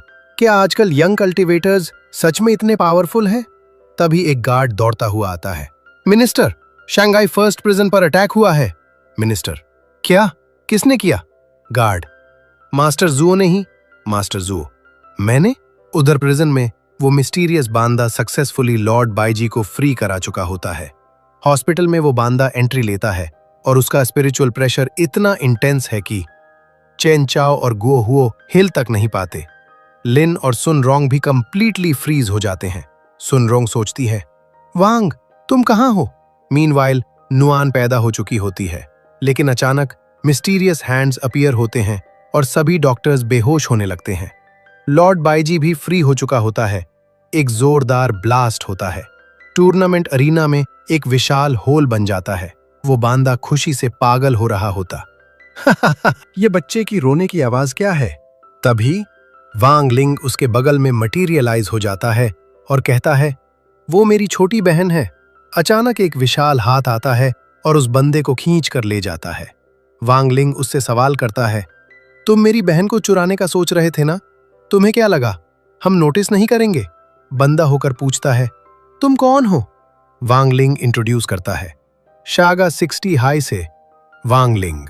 बंदा हंसता है, एक बच्चा जो ग्रेजुएट तक नहीं हुआ, और वो अटैक करने के लिए आगे बढ़ता है, लेकिन वांगलिंग बिना हिले उसे दूर फेंक देता है। वांगलिंग कहता है, ग्रेजुएट नहीं हुआ इसका मतलब ये नहीं कि मैं तुम्हारी पिटाई नहीं कर सकता। टूर्नामेंट अरीना में जिंगडंग जमीन पर पड़ा हुआ कहता है, मैं अभी हारा नहीं। मास्टर क्रिस्पी नूडल्स, तुम इतने ईगर हो तो तुम्हें एक मौका देता हूं। तभी नीचे से वही ईविल बंदा उड़ता हुआ ऊपर आता है और अरीना में क्रैश हो जाता है। जिंगडंग उसे पहचान लेता है, ये तो वही है। क्रिस्पी नूडल्स, तुम्हारा मौका ये रहा। बंदा, मैं तुम सबको मार डालूंगा, और वो एग्रेसिवली अटैक करने लगता है। जिंगडंग उससे इंटेंस फाइट करता है। लड़ते लड़ते जिंगडंग उसे दूर फेंक देता है और फिर होकर कहता है, अब मैं सभी लिविंग बीइंग्स को बचा पाऊंगा, और एक पावरफुल पाम अटैक से उसे फाइनली हरा देता है। नेक्स्ट सीन में टीवी पर न्यूज चल रही होती है। टूर्नामेंट के दौरान जिंगडंग ने गोस्ट स्पिरिट ऑपरेटर को सक्सेसफुली पकड़ लिया। वांगलिंग अपनी फैमिली के साथ पीसफुली बैठा होता है। सुनरोंग का मैसेज, नुआन, अब तुम्हारे भाई के पास एक और पर्सन है प्रोटेक्ट करने के लिए। चेनचाओ का मैसेज, 6570 दिन बचे हैं high level cultivator graduation exam में, हम तुम्हारा वेट करेंगे वांगलिंग। वांगलिंग का मैसेज नुआन के लिए, वांग नुआन, मुझे होप है तुम्हें भी क्रिस्पी नूडल्स पसंद होंगे जैसे मुझे हैं। और इसी और नोट के साथ ये एपिसोड यहीं पर एंड हो जाता है। एपिसोड की शुरुआत होती है एक सीरियस सीन से। चेनचाओ के डैड उनके सामने एक लेजेंडरी वेपन लेकर आते हैं, गोल्डन ब्लेड। डैड कहते हैं, ये गोल्डन ब्लेड हमारी चेन फैमिली में जनरेशन से चला आ रहा है। तुम अब बड़े हो गए हो, अब टाइम आ गया है ये तुम्हें देने का। चेनचाओ होकर बोलता है, मुझे तो पता ही नहीं था कि हमारी फैमिली के पास ऐसा ट्रेजर भी है। डैड एक्सप्लेन करते हैं, इस ब्लेड में है हमारे फाउंडिंग एंसेस्टर की मार्शल सोल। अगर तुम इसे हैंडल कर पाए तो इसका मतलब तुम्हें एंसेस्टर का अप्रूवल मिल गया। और वो चेनचाओ के हाथ में वो हैवी वेपन दे देते हैं, लेकिन चेनचाओ इसे संभाल नहीं पाता और वो नीचे गिर जाता है। डैड निराश होकर इसे उठाकर वापस रख देते हैं। चेनचाओ होकर पूछता है, ये इतनी भारी क्यों है? डैड का ब्रूटल रिप्लाई, एक कावर्ड चेन फैमिली की फ्यूचर की रिस्पॉन्सिबिलिटीज नहीं संभाल सकता। ये सुनकर चेनचाओ का दिल टूट जाता है। वो कंप्लीटली अपसेट और डिसअपॉइंटेड होकर वहां से चला जाता है। चेनचाओ जैसे ही बाहर निकलता है, उसके फेस पर एक पोस्टर आकर चिपक जाता है। पोस्टर पर लिखा होता है, power increase training, become stronger. Next scene में हम देखते हैं वांग नुआन को, जो अपनी पावर से पूरा सामान हवा में उड़ा रही है। Everything floating, furniture, toys, bottles, सब कुछ। तभी वांगलिंग उसके पास आता है और प्यार से उसे दूध देता है, और जस्ट लाइक मैजिक नुआन शांत हो जाती है और सारा सामान वापस नीचे आ जाता है। डैड हंसते हुए कहते हैं, लगता है सिर्फ तुम ही अपनी सिस्टर को पावर कंट्रोल करना सिखा सकते हो। वांगलिंग बोलता है, लेकिन मैंने खुद अभी ये सही से नहीं सीखा। तभी वहां भी वही पोस्टर गिरता है। वांगलिंग इसे देखकर डिसाइड करता है, चलो नुआन को muscle remodelling with protein sect में ले चलते हैं। वांगलिंग नुआन को लेकर सेक्ट के अंदर जाता है। एक इंस्ट्रक्टर उनके सामने होता है। वांगलिंग पोस्टर दिखाता है। इंस्ट्रक्टर होकर कहता है, एक बच्चे को यहां लाना डेंजरस हो सकता है। वांगलिंग रिप्लाई करता है, मैं यहां इसे एनरोल कराने आया हूं। इंस्ट्रक्टर की आंखें फटी की फटी रह जाती हैं। तभी सुनरोंग वहां एंट्री लेती है। उसे देखते ही सभी लोग क्रेजी हो जाते हैं। सुनरोंग वांगलिंग को हेलो बोलती है। इंस्ट्रक्टर होकर पूछता है, तुम इन्हें जानती हो? सुनरोंग एक्सप्लेन करती है, रूल्स के according black gold VIP members 2 members ला सकते हैं फ्री में। इंस्ट्रक्टर तुरंत एटीट्यूड चेंज करता है, हाँ क्यों नहीं, आ जाओ। सुनरोंग बताती है, यहाँ के इक्विपमेंट्स शंघाई में सबसे बेस्ट हैं ट्रेनिंग के लिए। तभी चेनचाओ की आवाज आती है। वो एक बंद के पीछे भाग रहा होता है जिसका नाम है कांगलांग। चेनचाओ कहता, मुझे पर्सनल ट्रेनिंग दे दो जिससे मैं भी स्ट्रांग बन सकूं। आप मेरे आइडल हैं। लेकिन फिर बोल देता है, वैसे जिंगडंग ने आपको एक ही मूव में हरा दिया था, लेकिन फिर भी आप बेस्ट हो। कांगलांग का मूड खराब हो जाता है। कांगलांग कहता है, मुझसे पर्सनल ट्रेनिंग लेनी है तो तुम्हें ब्लैक गोल्ड कार्ड लेना होगा, जिसकी एनुअल फीस है 1 मिलियन स्पिरिचुअल स्टोन्स। चेन चाओ रह जाता है। सुनरोंग तुरंत हेल्प करती है। ये मेरा दोस्त है, क्या इसे एक चांस नहीं दे सकते? कांगलांग थोड़ा सोचता है और कहता है, ठीक है, अगर तुम 3 ट्रायल्स पास कर लोगे तो मैं तुम्हें ट्रेनिंग दूंगा। चेन चाओ कहता है, डन। कांगलांग मन में थिंक कर रहा होता है, ये बस फाउंडेशन एस्टैब्लिशमेंट का एक डींगे मारने वाला बच्चा है, बिना पैसों के, और ये ट्रायल्स पास करना चाहता है। मुझे पब्लिक में ह्यूमिलिएट करने की हिम्मत कैसे हुई? अब मैं दिखाता हूं कैसे तुम्हारी रेप्यूटेशन तुम्हारे दोस्तों के सामने जाती है। कांगलांग पहले खुद डेमोन्स्ट्रेट करता है। वो पंचिंग बैग पर एक पंच मारता है और उसे फाड़ देता है। फिर चेन चाओ से कहता है, अगर तुमने इसे हिला दिया तो फर्स्ट ट्रायल में पास हो जाओगे। चेन चाओ आगे बढ़ता है, लेकिन कांगलांग का सीक्रेट प्लान मन में सोचता है। ये bag ancient dark iron sand से भरा है। कोई भी नेसेंट सोल स्टेट से नीचे का बंदा इसे मूव नहीं कर सकता। चेन चाओ पूरी ताकत लगाकर पंच मारता है और उसकी हड्डियां चटक जाती हैं। आह! चेन चाओ दर्द में चिल्लाने लगता है। सभी लोग उस पर हंसने लगते हैं। कांगलांग कहता है, चलो अगले टेस्ट की तरफ चलते हैं। तभी नुआन उस हेवी बैग पर एक छोटा सा पंच मार देती है। बूम! वो बैग सीधे दीवार तोड़कर बाहर निकल जाता है। आवाज सुनते ही सभी पीछे मुड़ने लगते हैं, बट वांगलिंग लाइटनिंग स्पीड से बाहर जाता है, बैग को वापस लाता है, उसे सही जगह पर रखता है और दीवार भी रिपेयर कर देता है। और ये सब इतनी तेजी से करता है कि जब लोग पीछे मुड़ते हैं तो सब कुछ नॉर्मल होता है। लोग होकर आगे बढ़ जाते हैं। अब सेकेंड ट्रायल के लिए कांगलांग सुनरोंग से डेमो दिखाने को कहता है। सुनरोंग 50 टन लैट पुल डाउन कर देती है। कांगलांग कहता है, सिर्फ कुछ ही हफ्तों में सुनरोंग मेरे अंडर बिगिनर लेवल से ऊपर आ चुकी है। चेन चाओ बोलता है, अगर सुनरोंग कर सकती है तो मैं भी कर सकता हूं। चेन चाओ मशीन पर बैठता है और पूरी ताकत लगाता है, लेकिन सीक्रेटली कांगलांग ने वेट फुल कर दिया होता है। चेन चाओ जोर लगाता है और लगाता ही जाता है। वेट तो हिलता नहीं, लेकिन वो खुद उड़कर दूर जाकर गिरता है। चेन चाओ उठता नहीं है। इंस्ट्रक्टर में उसे माउथ टू माउथ देने लगता है। चेन चाओ की आंखें खुल जाती हैं और वो रह जाता है। मीनवाइल पीछे नुआन उस मशीन को फुल वेट के साथ खींच लेती है। सुनरोंग होकर वांग से कहती है, ये सब। वांगलिंग तुरंत नुआन को उठा लेता है। जैसे ही वेट नीचे जाता है, पूरी जमीन हिलने लगती है। कांगलांग होकर पूछता है, क्या हुआ? अर्थक्वेक? सुनरोंग कहती है, कुछ नहीं। कांगलांग एक स्पेशल बारबेल दिखाता है। ये बारबेल मेरे मास्टर ने मुझे दिया था। इसमें मेरे मास्टर की मार्शल सोल है, जिनके दिल में कोई डर नहीं, सिर्फ वही इसे उठा सकते हैं। एक बंदा कहता है, मुझे अपने डर पर जीत हासिल करने में 5 साल लगे थे। दूसरा बोलता है, और मुझे 3 साल। तुम्हें क्या लगता है, तुम पहले ही ट्राई में इसे उठा लोगे? इम्पॉसिबल। कांगलांग कंडीशन रखता है, अगर तुमने इसे कमर की हाइट तक उठा लिया तो मैं तुम्हें पास कर दूंगा। चेन चाओ को अपने डैड की हार्श बातें याद आने लगती हैं, उन सभी लोगों की जिन्होंने उसका मजाक उड़ाया था। तभी नुआन प्यार से उसके कंधे पर हाथ रखती है। वांगलिंग और सुनरोंग करते हैं, तुम कर सकते हो चेन चाओ। चेन चाओ जोश से भर जाता है। वो पूरा जोर लगाता है। कांगलांग होकर सोचता है, ये लड़का मास्टर की मार्शल सोल से अफेक्टेड नहीं हो रहा। चेन चाओ ने थोड़ा सा उठा लिया होता है बारबेल को। सभी हैरान हो जाते हैं, लेकिन सीक्रेटली नुआन ने एक डंबल उठाया होता है और उसकी पावर की वजह से पूरी जगह ही हवा में उड़ जाती है। कांगलांग होकर कहता है, ये क्या था? सुनरोंग, क्या ये तुमने किया नुआन? वांगलिंग तुरंत लेता है। वो बाहर निकलता है और पूरी जगह को धीरे धीरे नीचे ला देता है, जमीन पर सेफली रख देता है। चेन चाओ भी बिना जाने बारबेल नीचे रख देता है। सभी लोग हैरान होकर ताली बजाने लगते हैं। वाह, चेन चाओ ने पहले ही ट्राई में इसे उठा लिया। कांगलांग बेहद खुश होकर चेन चाओ को टाइट हग कर लेता है, इतनी टाइट कि चेन चाओ बेहोश हो जाता है।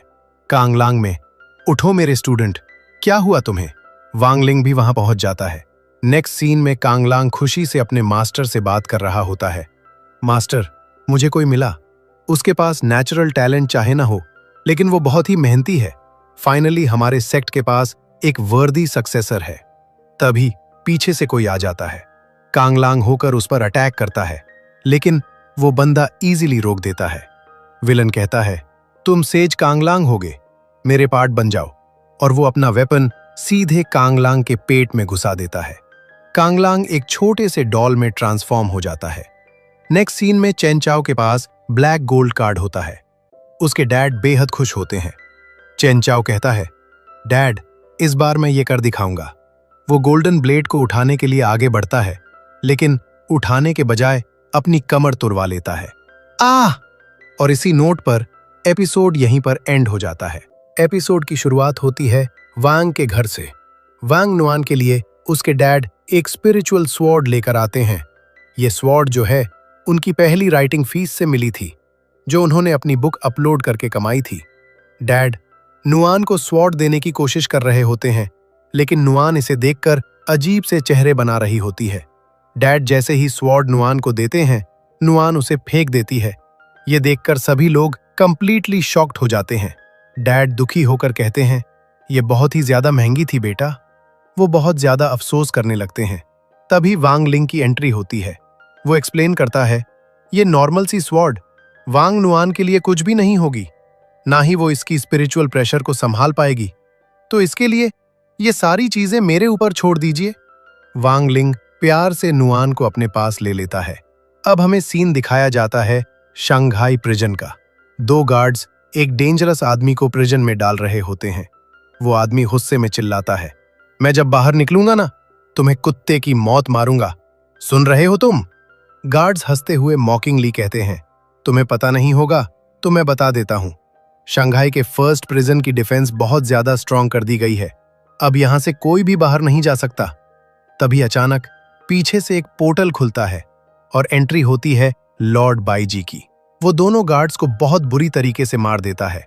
वो प्रिजनर बोलता है, तुम्हें इतना समय क्यों लगा? कहां थे तुम? लॉर्ड बाईजी गुस्से में उस प्रिजनर पर ही अटैक कर देता है, मैंने तुम्हें ऑलरेडी बहुत सारे मौके दे रखे हैं। तुम उस ग्रेट मास्टर के डिसिप्लिन हो, तो तुम्हें पता होगा कि डीमन स्वॉर्ड कहां है। प्रिजनर डरते हुए कहता है, अच्छा, तुम्हें क्या लगता है मैं तुम्हें बता दूंगा इस बारे में? बाईजी कोल्डली रिप्लाई करता है, अगर तुम नहीं बताओगे तो तुम मेरे किसी काम के नहीं। और फिर लॉर्ड बाईजी उसे मार देता है। वो अपनी स्पेशल अम्ब्रेला से उस प्रिजनर का एक मिनीचर बना लेता है। फिर उस मिनीचर को थ्रो करके उसका एक क्लोन बना देता है। क्लोन से बाजी पूछता है, चलो अब मुझे रास्ता बताओ। अब हमें वांग का सीन दिखाया जाता है। वो एक फीमेल स्मिथ के पास आया होता है, जो वांग नुआन के लिए स्वॉर्ड बनाएगी। फीमेल स्मिथ सीरियसली एक्सप्लेन करती है, वांग नुआन को इस स्वॉर्ड के साथ प्रैक्टिस करनी होगी, और जब समय आएगा इसके अंदर स्पिरिचुअल सोल आ जाएगी। वांग कंफ्यूज्ड होकर पूछता है, स्पिरिचुअल सोल आने में समय लगता है इतना? फीमेल स्मिथ, हाँ। फ्रॉगी थॉट्सफुल्ली बोलता है, कहीं हमें उस सोल को पकड़कर लाना तो नहीं चाहिए? स्मिथ शॉक्ड होकर कहती है, ऐसा नहीं कर सकते। जो सोल होती है वो स्पिरिट सोल स्वॉर्ड वर्ल्ड से आती है, और इसका दरवाजा हर 2000 साल के बाद खुलता है। ये सुनकर वांग कहता है, हमें वहां जाना चाहिए। लेकिन फीमेल स्मिथ सीरियसली कहती है, नहीं, तुम वहां नहीं जा सकते। नेक्स्ट टाइम डोर खोलने के लिए अभी 1000 साल बाकी हैं। वांग कैमली कहता है, रुको, और वो अपने दोनों स्वॉर्ड्स को कॉम्बाइन कर देता है। जेन के बेस समन हो जाता है। फीमेल स्मिथ और फ्रॉगी दोनों शॉक्ड हो जाते हैं। जेन के बे रिस्पेक्टफुल्ली पूछता है, मास्टर, जो भी आपका ऑर्डर हो। वांग सिंपली कहता है, मुझे वहां जाना है, और पोर्टल खुलना स्टार्ट हो जाता है। फीमेल स्मिथ हैरान होकर कहती है, ऐसा मैंने पहली बार देखा है कि कोई इतना directly spirit soul sword world में जा सकेगा। अब हमें लॉर्ड बाईजी का सीन दिखाया जाता है। वो already spirit soul sword world में पहुंच चुका होता है। बाईजी अपने साथ वाले प्रिजनर क्लोन से मॉकलिंगली कहता है, लास्ट टाइम तुमने अपने मास्टर को यहीं मारा था ना? तुम बहुत ही अजीब हो। वो प्रिजनर आगे बढ़ता है और कुछ टेक्निक्स यूज करने लगता है, और तभी एक विशाल डेमन स्वॉर्ड समन होने लगती है। ये देखकर बाजी खुश होकर कहता है, ये मेरी ही है। बाजी अपने पास जो मिनीचर लोग थे उन्हें डेमन स्वॉर्ड की तरफ फेंक देता है। वो बड़े होकर डेमन स्वॉर्ड के पास पहुंच जाते हैं और उसे खाने लगते हैं। डेमन स्वॉर्ड उन्हें दूर हटा देती है। वो फिर से वापस आ जाते हैं और खाने लगते हैं।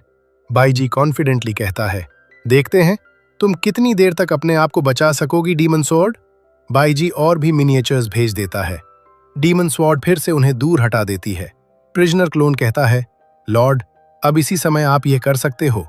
बाईजी अपनी अम्ब्रेला का यूज करता है और डीमन स्वॉर्ड को श्रिंक कराकर यानी उसका मिनीचर बनाकर ले लेता है। बैजी विक्टोरियसली कहता है, यह हमेशा से मेरी ही थी। अब हमें वांग का सीन दिखाया जाता है। वो स्पिरिट सोल स्वॉर्ड वर्ल्ड में आ चुका है। वांग, फ्रॉगी और फीमेल स्मिथ आगे बढ़ रहे होते हैं। फीमेल स्मिथ कंसर्न होकर कहती है, लास्ट टाइम जब मैंने इसे देखा था यहाँ ढेर सारी छोटी छोटी स्पिरिट सोर्ड्स थीं, लेकिन अब नहीं दिख रहीं। कुछ तो गड़बड़ है यहाँ।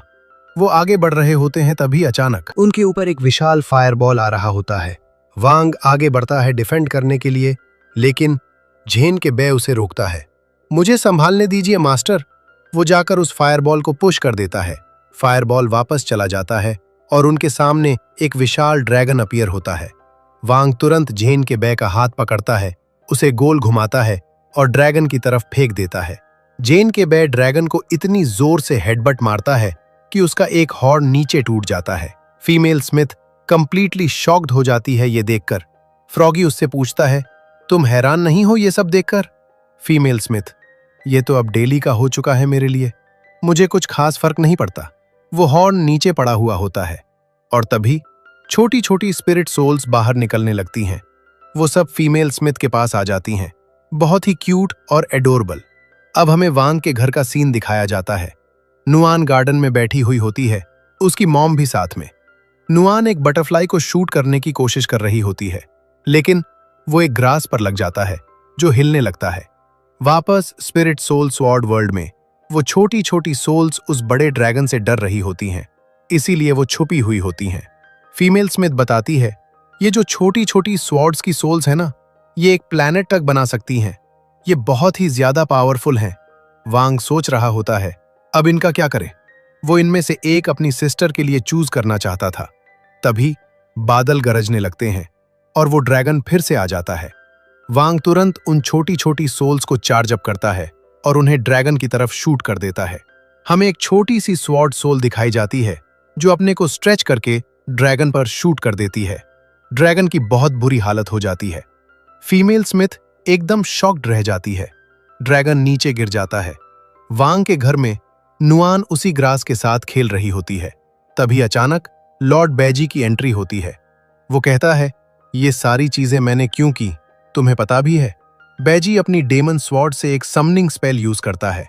वांग के घर के ऊपर एक पोर्टल समन होता है।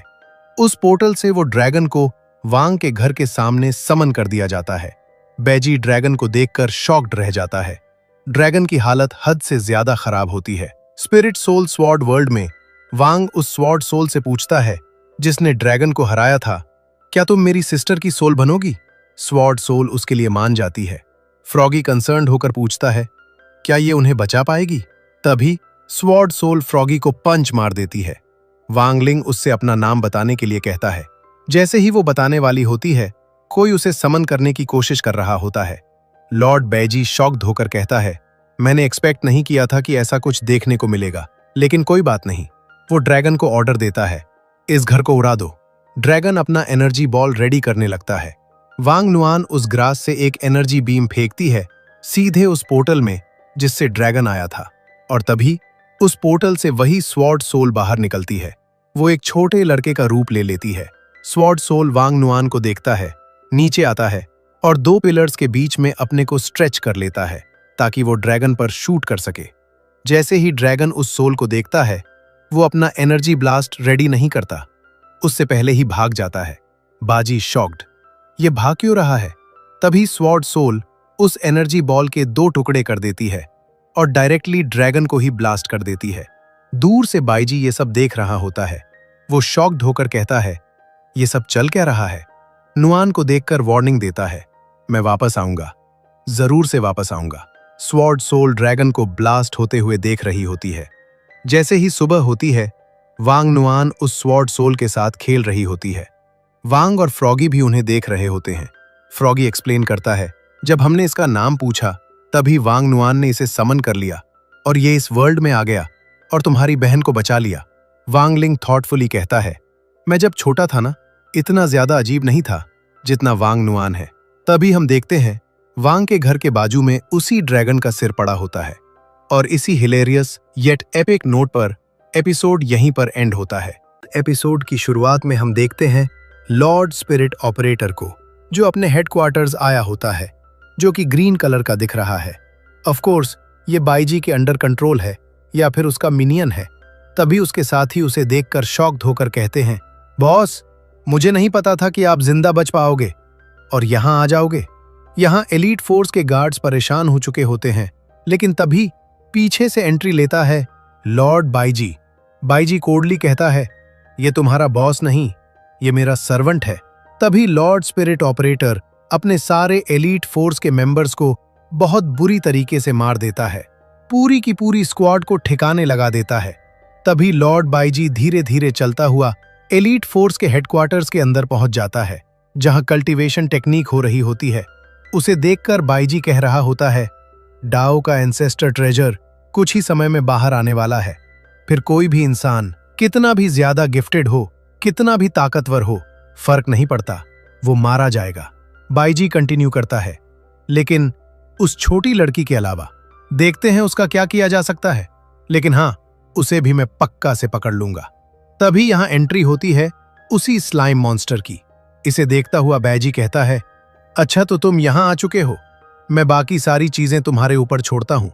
तभी जितने भी उसके पास छोटे छोटे मिनियंस होते हैं वो उन्हें स्लाइम मॉन्स्टर को दे देता है।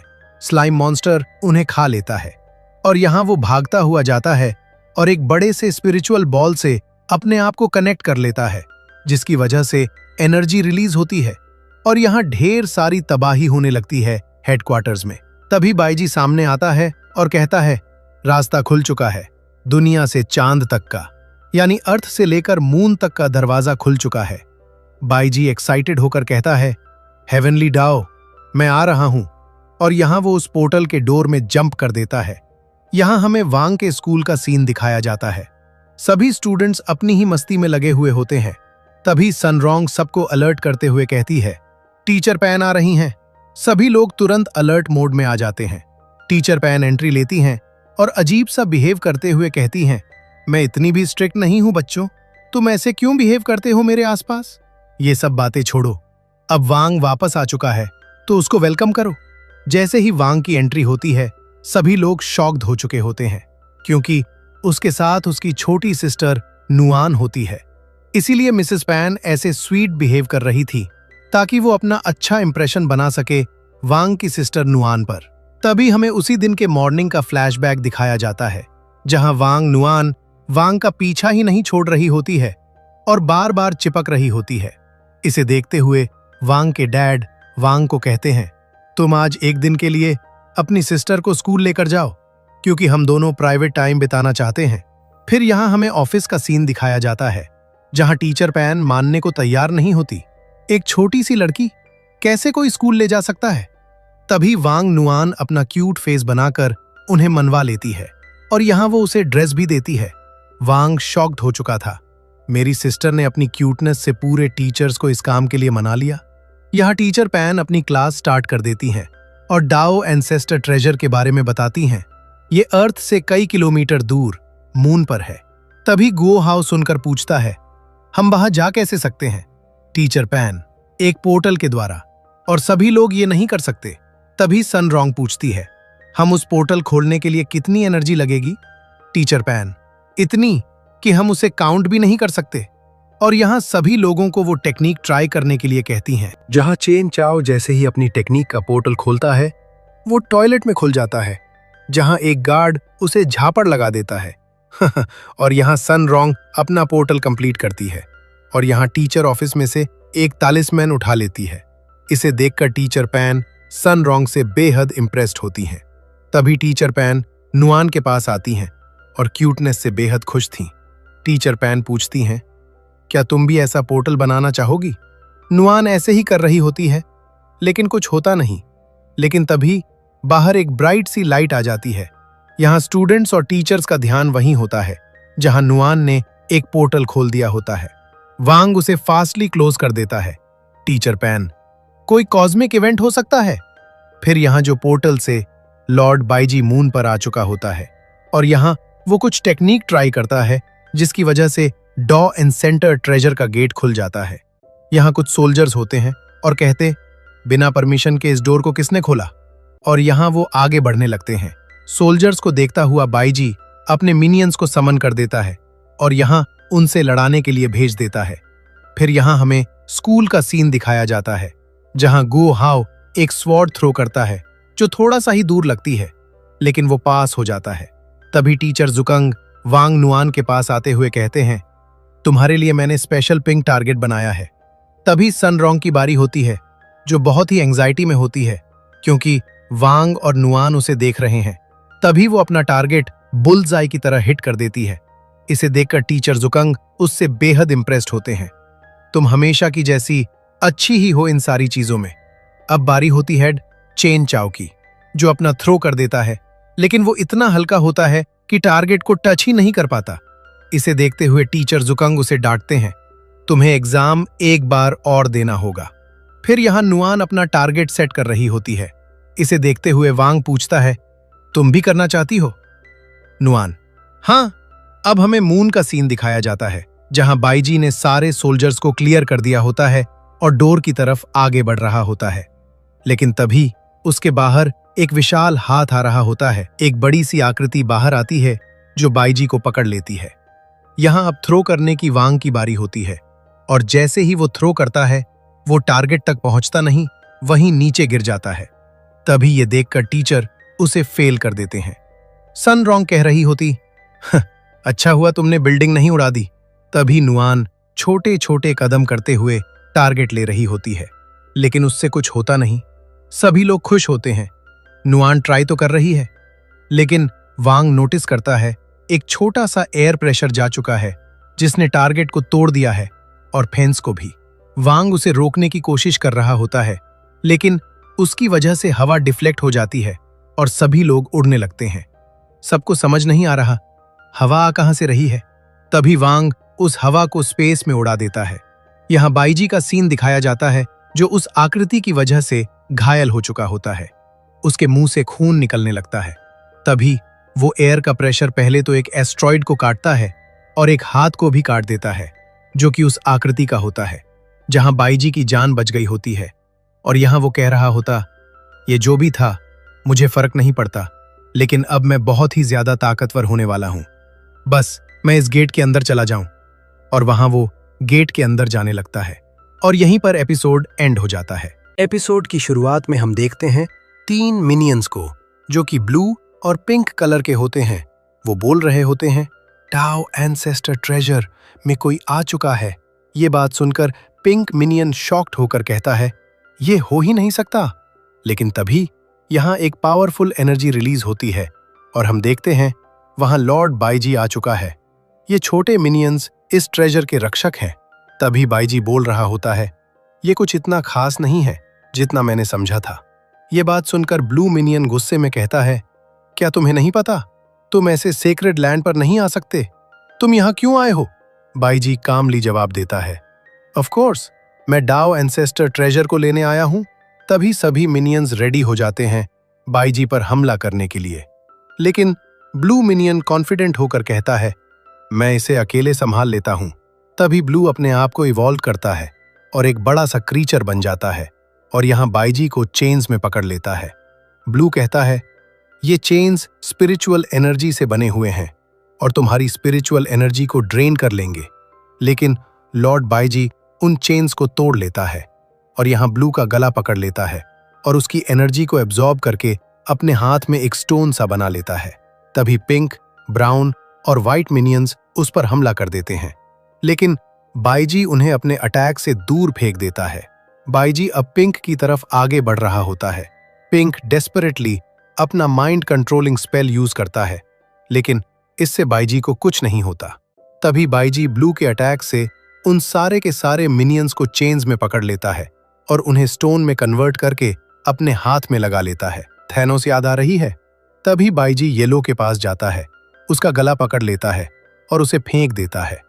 येलो डर रहा होता है और पूछता है, तुम क्या करना चाहते हो? तभी बाईजी अपना ब्लड उस पोर्टल में डालता है, जिससे सुनरोंग, वांगलिंग और वांग नुआन दिख रहे होते हैं। बाईजी कहता है, मैं बदला लूंगा। यहाँ हमें स्कूल कैंपस का सीन दिखाया जाता है, जहाँ वांग लिंग सभी को क्रिस्पी नूडल्स की ट्रीट दे रहा होता है।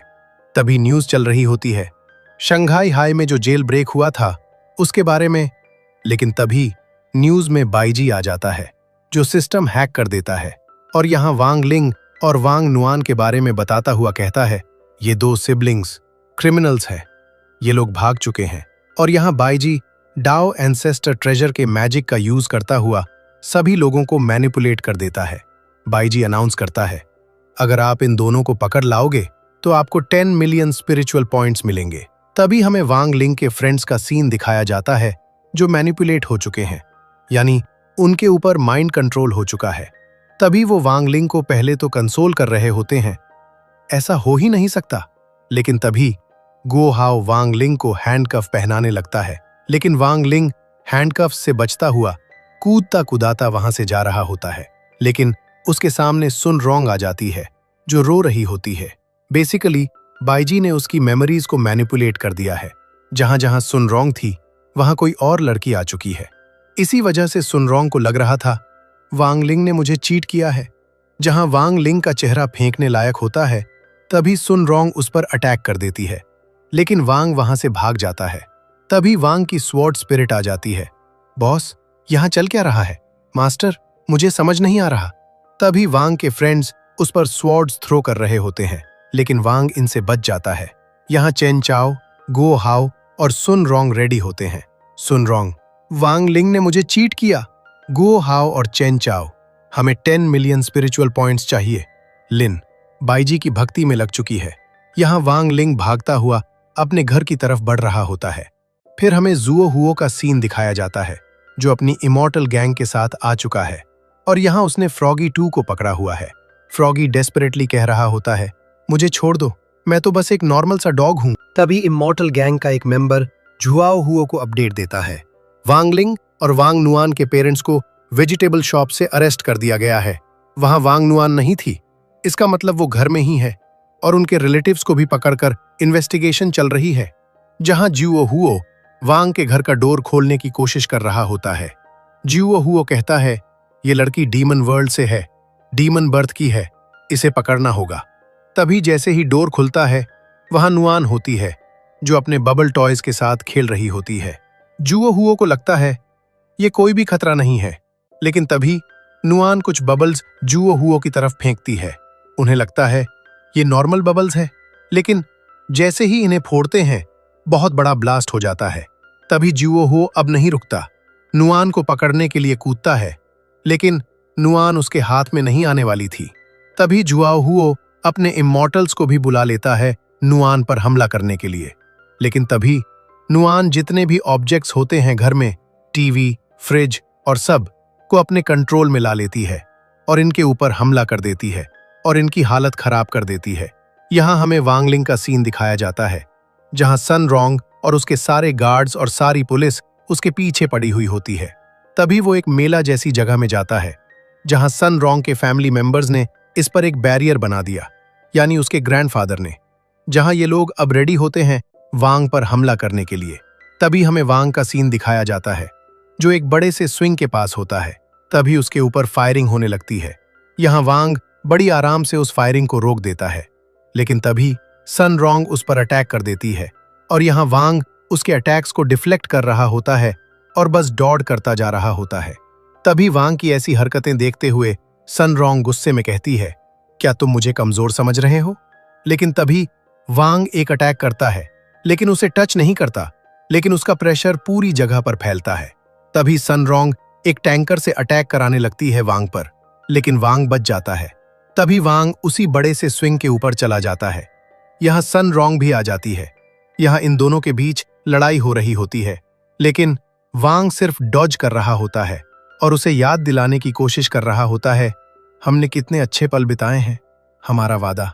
तभी सन रोंग उस पर अटैक कर देती है, लेकिन वांग उसकी स्वॉर्ड तोड़ देता है और यहाँ वो गिरने वाली होती है, लेकिन वांग उसे पकड़कर किस कर लेता है और यहाँ उसे याद दिलाने की कोशिश कर रहा होता है। तभी सन रोंग को सब कुछ याद आ जाता है और यहाँ वो रोने लगती है। वांग उसे नीचे ले आता है और यहाँ सन रोंग उससे माफी मांगने लगती है। वांग उसे माफ कर देता है। यहाँ वांग लिंग सनरोंग को सारी सिचुएशन समझाता हुआ कहता है, ये लॉर्ड बाईजी का काम है। लेकिन तभी लॉर्ड बाईजी की एक होलोग्राम भेजता है और कहता है, हाँ ये मेरा ही काम है, तुम क्या कर लोगे?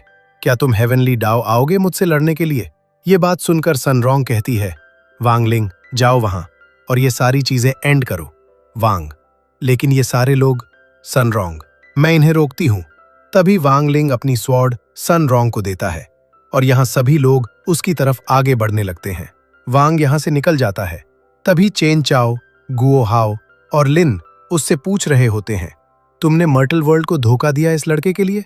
ऐसा क्या है वांग लिंग के पास? तभी ये आवाज सुनकर सनरोंग जवाब देती है, मैं प्यार में हूं। फिर हमें वांग लिंग का सीन दिखाया जाता है जो अपने घर पहुंच चुका होता है और यहाँ वो देखता है सारे इमॉर्टल सोल्जर्स को नुआन ने ठिकाने लगा दिया है। और यहाँ वांग नुआन को उठाता है और कहता है, चलो इस चीज को खत्म करते हैं। और यहाँ स्टेयर्स चलने लगती है। फिर हमें बाईजी का सीन दिखाया जाता है जहां वो बोलता है, वांग लिंग तुम्हें क्या लगा तुम मेरे जैसे लॉर्ड को हरा सकोगे? हाँ, तुम अपने आप को बहुत स्ट्रांग समझते हो, लेकिन यहां तो तुम कतई नहीं आ सकते। लेकिन तभी उसका डोर खुलने लगता है और यहाँ एंट्री होती है वांग लिंग और वांग नुआन की। इसे देखकर तो लॉर्ड बाईजी की हालत ही खराब हो जाती है। यहाँ लॉर्ड बाईजी वांग लिंग से पूछ रहा होता है, तुम यहाँ आए कैसे? मुझे इसका डोर ढूंढने में 20 साल लगे, तुम यहाँ कैसे आ सकते हो? तभी वांग लिंग कैमली कहता है, ये जो मेरे रूम का वार्डरोब है उससे इसका डोर कनेक्टेड है।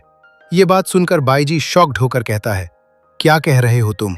लेकिन तुम मुझे नहीं हरा पाओगे, मेरे पास हेवनली डाओ के 7 मेंबर्स के पावर्स हैं। ये बात सुनकर वांग कूली कहता है, इतना ही?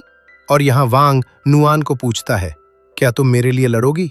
नुआन रेडी हो जाती है और दोनों भाई बहन अब रेडी होते हैं बाईजी से लड़ने के लिए। और इसी के साथ ये एपिसोड यहीं पर एंड होता है। तो दोस्तों, कैसा लगा ये एपिक एपिसोड? अगर आपको ये एपिसोड एक्सप्लेनेशन अच्छा लगा तो लाइक करना मत भूलना, कमेंट में बताओ। सनरोंग का मैं प्यार में हूं मोमेंट कैसा लगा? शेयर करो अपने फ्रेंड्स के साथ, सब्सक्राइब करके बेल आइकॉन दबा दो। मैं मिलता हूं आपसे अगले एपिक एपिसोड में। तब तक के लिए टेक केयर और सपोर्ट करते रहो।